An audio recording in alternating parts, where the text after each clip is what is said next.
자, 이번 영상은 차트 작성에 대해서 하겠습니다. 자, 지금 이렇게 표가 나와 있는 거에 색깔이 있는 부분, 자, 컬러가 표시가 된 부분만 범위를 잡고 차트 작성을 할 때 마우스 우클릭 하셔도 됩니다. 이 범위 잡은 것에 마우스 우클릭해서 차트 만들기 이걸 들어가도 되고, 아니면 위쪽에 나와 있는 것 중에 입력이라고 되어 있는 부분을 클릭하셔서 차트라고 되어 있는 걸 선택하셔도 됩니다.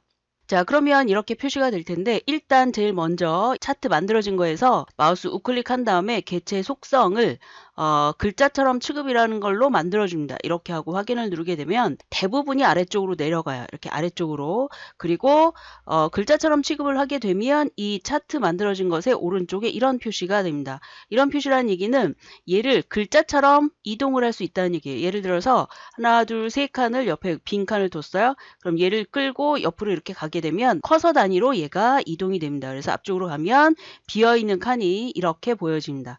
이런 식으로 차트를 하나 만들어 놓은 다음에 바로 개체 속성에서 글자처럼 취급을 하게 되면 좀 더 편하게 이걸 할 수가 있고요. 자, 그리고 자, 여백은 지워주고 그 다음에 얘를 클릭한 다음에 적당한 크기로 늘려줍니다. 뭐 여기 끝까지 안 가셔도 돼요. 벗어나면 오히려 문제가 생길 수 있어요. 그래서 적당한 크기만큼 이렇게 만들어주고 이 차트를 변경시킬 수 있는 마법사로 들어갈 겁니다.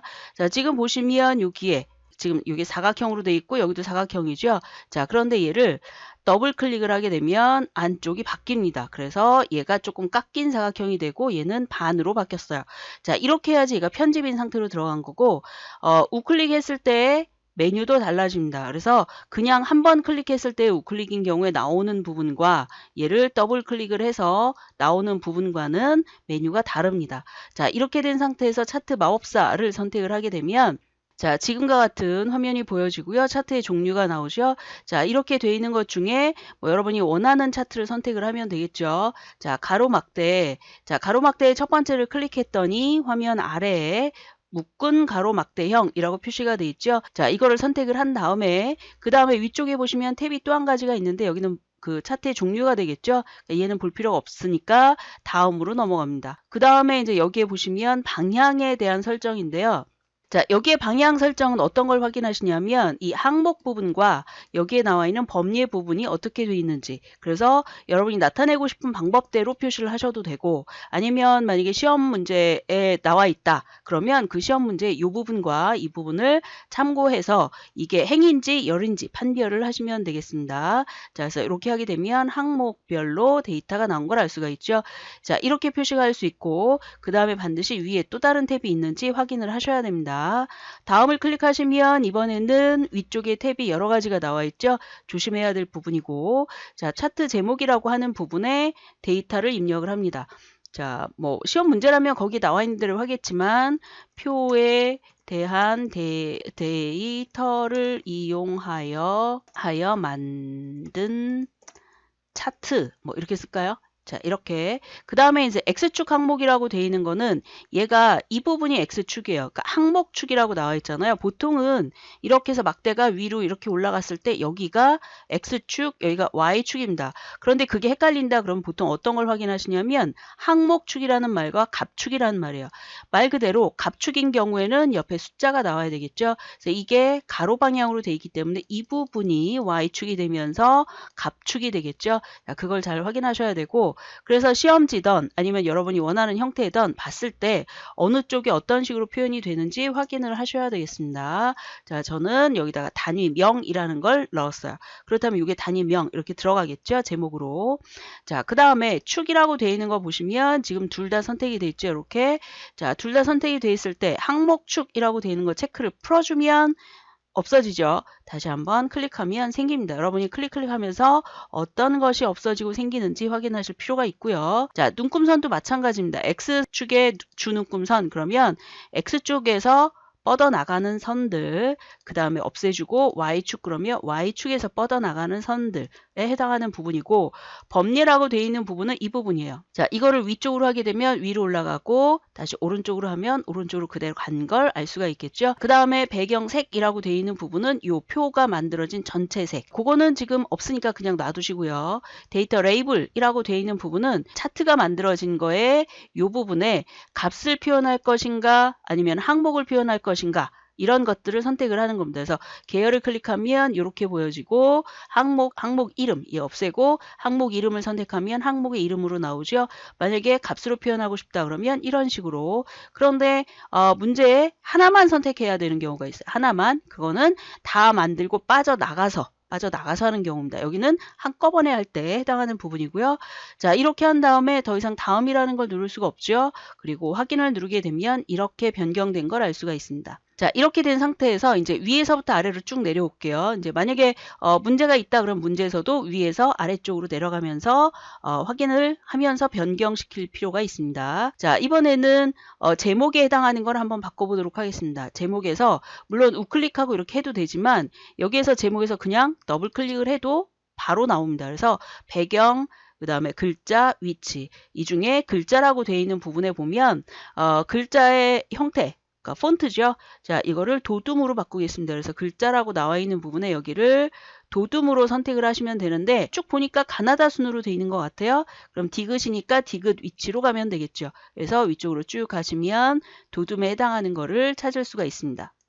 이런 식으로. 자, 그래서 도둠이라고 되어 있는 걸 선택을 했고, 그 다음에 이제 글자의 크기도 뭐 12던 13이던 여러분이 선택하고 싶은 걸 선택하시면 되고, 그 다음에 뭐 시험 문제다 그럼 시험 문제 나와 있는 대로 하시면 되겠죠. 그리고 진하게 반대는 보통 이렇게 하시면 돼요. 한번 눌렀다가 뺐다가 이럴 수도 있지만 보통 이제 얘가 진하게, 얘는 보통 이렇게 선택을 합니다. 지금은 진하게를 선택을 할 거예요. 그래서 진하게 선택을 했죠.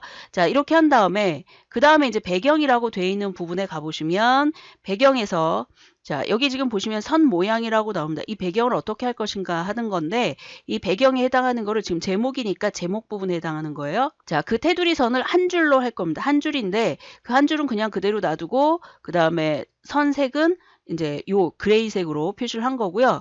그 다음에 이제 아래쪽으로 그림자를 만들어 줄 거예요. 그래서 그림자를 선택한 다음에 그 그림자가 얼만큼의 크기로 나타낼 것인가에 해당하는 건데 얘는 2로 하겠습니다. 자, 그 다음에 이제 위치라고 되어 있는 것도 어떤 건지 잘 확인을 해 보시고 이거는 뭐 당연히 제목 위로 올라가는 거죠. 그래서 설정을 누르면 이렇게 만들어집니다. 클릭해서 움직일 수도 있고 크기를 조절할 수도 있는데 되도록이면 건드리지 않는 게 좋습니다. 자, 그 다음에 지금 보시면 아래쪽에 자, 제목 이외의 글자들이 있는데요. 이 제목 이외의 글자들을 만약에 바꿔야 되겠다 그러면 더블 클릭을 그냥 하시면 돼요. 그래서 글자라고 들어가 있는 부분에 자, 여기에 보시면 똑같은 도둠으로 할 건데 여기에 함초롱 도둠 이렇게 표시가 돼 있죠.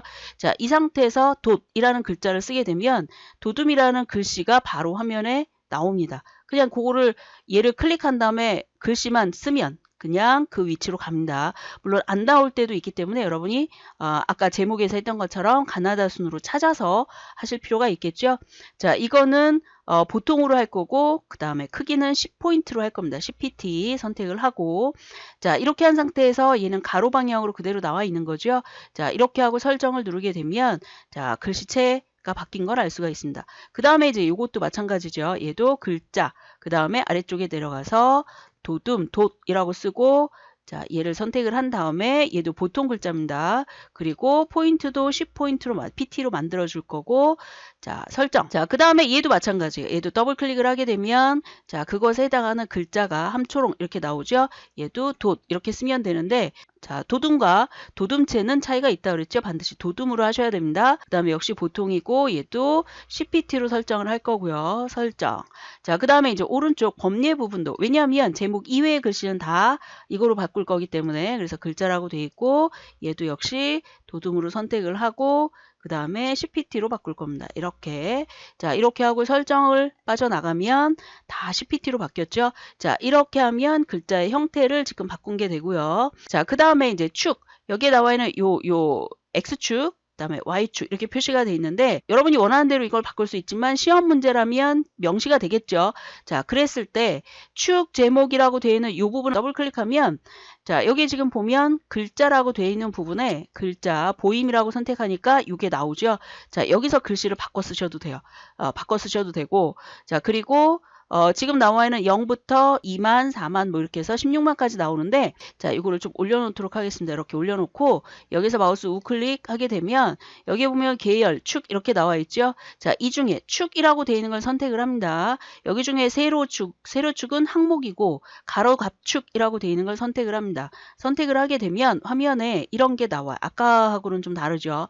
자, 비례라고 되어 있는 부분에 보면 얘가 어떤 거냐면 0부터 16만까지 해당하는 건데 자동으로 나온 거예요. 그거를 선택을 풀어주고 16만이라고 되어 있는 것까지 나올 게 아니라 나는 한 15만까지 나올 거다. 그러면 여기에 15만으로 바꾸시면 돼요. 자, 우리는 14만으로 한번 바꿔볼까요? 자, 얘를 14만으로 바꿨고 그 다음에 요 안에 엑셀이나 이런 부분에 보면 요 안에 차이값을 여기다 쓰게 되는데 한글인 경우에는 이게 좀 달라요. 그래서 하나, 둘, 셋, 넷, 다섯, 여섯, 일곱, 여덟. 8개의 눈금을 만든다는 뜻이에요.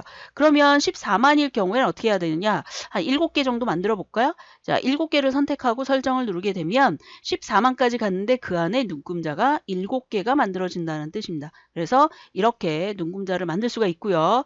자, 그 다음에 옆에 보시면 범례라고 하죠. 자, 이 범례에 해당하는 형태도 바꿀 수가 있어요. 그래서 얘를 마우스 우클릭한 다음에 범례라고 되어 있는 범례 모양을 가지고 선택을 할 수가 있는데 자, 이 범례 모양의 바깥쪽에 해당하는 선이 있죠. 선을 내가 어떤 걸로 만들 것인가에 해당하는 걸 해주는 거예요. 만약에 명시가 안 됐으면 옆에 있는 건 건드리지 않는 게 좋습니다. 그냥 놔두는 게 좋습니다. 자, 그리고 위치라고 하는 것도 위쪽이냐 왼쪽이냐 아래쪽이냐 이거 선택을 할 수가 있었죠. 마법사에서도 선택을 할 수 있지만 지금 이 상황에서도 역시 원하는 형태대로 선택을 할 수가 있습니다. 자, 이렇게 만들어주고 설정을 누르게 되면 이런 테두리가 하나 생깁니다.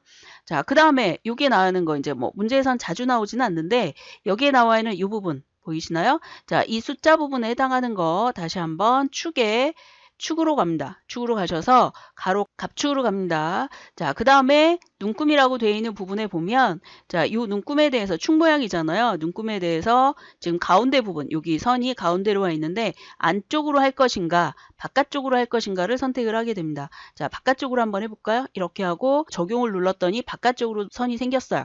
자, 이 부분 여기 선 아래쪽에 이렇게 생겼습니다. 자, 그러면 가운데를 선택을 하게 되면 3pt 이렇게 돼 있죠. 그거를 적용을 누르게 되면 그 3pt에 해당하는 선이 자, 위아래 1.5씩 해서 이렇게 만들어지겠죠.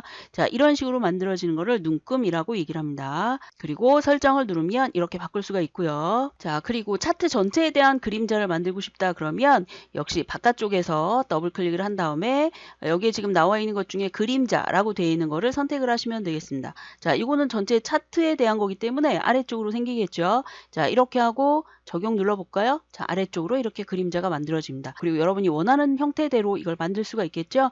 자, 이렇게 하고 설정을 누르면 차트가 이렇게 만들어지는 걸 알 수가 있습니다.